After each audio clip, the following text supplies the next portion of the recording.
ये 32 सेवा अपराध हैं, इनसे बचना चाहिए। पहला है सवारी पे चढ़ करके भगवान के दर्शन करने जाना।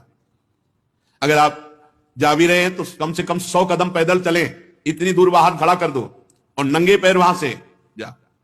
खड़ाऊं या पादुका पहनकर भगवान के मंदिर में दर्शन के लिए जाना यह अपराध है। हमें तो यही प्रार्थना करनी है कि सीढ़ियों के नीचे तो उतार दो जूता चप्पल। कुछ लोग तो ऐसे हैं कि टोके ना तो जूता चप्पल पहन के ही दर्शन कर ले, इतने सुकुमार तत्व हैं। कई ऐसे भगवान के मंदिर में सवारी में चढ़ करके जाना या खड़ाऊं पादुका पहन करके जाना यह निषेध है, यह अपराध है। दूसरा, रथ यात्रा, जन्माष्टमी, राधाष्टमी, रामनवमी, अगर आप नहीं कर सकते, आप में सामर्थ्य नहीं, तो जहां उत्सव हो रहा हो वहां सम्मिलित हो जाना चाहिए। ये भागवतिक महान उत्सव हैं भगवान के प्रादुर्भाव के, उनमें सम्मिलित हो जाना चाहिए। अगर ऐसा नहीं तो यह भी अपराध के अंतर्गत आता है। तीसरा, भगवान के श्री विग्रह के दर्शन हुए पर आपने प्रणाम नहीं किया। जैसे ऐसे जहां हो इतना जरूर करो, चाहे जिस भगवान के हो, इसमें अनन्यता नहीं है। जैसे परिक्रमा लगाते थे, हनुमान जी की आरती हो रही, जय राधा वल्लभ लाल की, 1 मिनट रुके, उनकी आरती हो रही, महाभागवत है, सब संतों को प्रणाम करते हो, हनुमान जी को प्रणाम नहीं करोगे? हनुमान जी महाभागवत, उनको प्रणाम करने में तुम्हारी निष्ठा बदल जाएगी क्या? जय राधा वल्लभ लाल की आरती हो रही, उसी में दर्शन मेरे प्रभु इस रूप में विराजमान।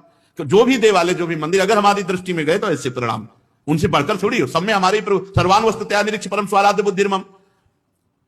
प्रभु के श्री मूर्ति के दर्शन करके प्रणाम न करना या जूठे मुंह अपवित्र अवस्था में प्रभु के दर्शन करने जाना।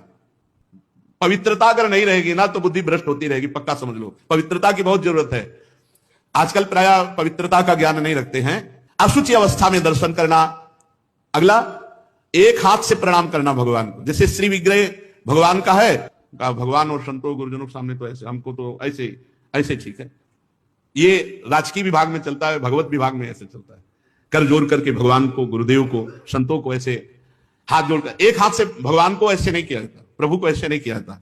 प्रभु के श्री विग्रह के सामने एक हाथ से प्रणाम करना या गुरु जी को, इतने सत्संग नहीं ना, तो प्राय आजकल के बच्चे प्रियता में दाहिने हाथ में मोबाइल होता है, बाएं हाथ से ऐसे करते हैं। रोज हमें होता है, हमें रोज होता है। और बाएं हाथ से जानते हो किसको किया जाता है? शत्रु को। जब किसी राजा के यहां संधि कराने या गुप्तचर या दूत ऐसे, तो अब उस राजा को तो करना ही पड़ेगा, तो बाएं हाथ से करता था। तो वो समझ जाते थे शत्रु पक्ष का है, और वो वीर इतना कि गर्दन उतरा सकता है लेकिन दाहिने हाथ से सलूट नहीं कर सकता, क्योंकि शत्रु पक्ष का है तो बाएं हाथ से करेगा। एक हाथ से प्रणाम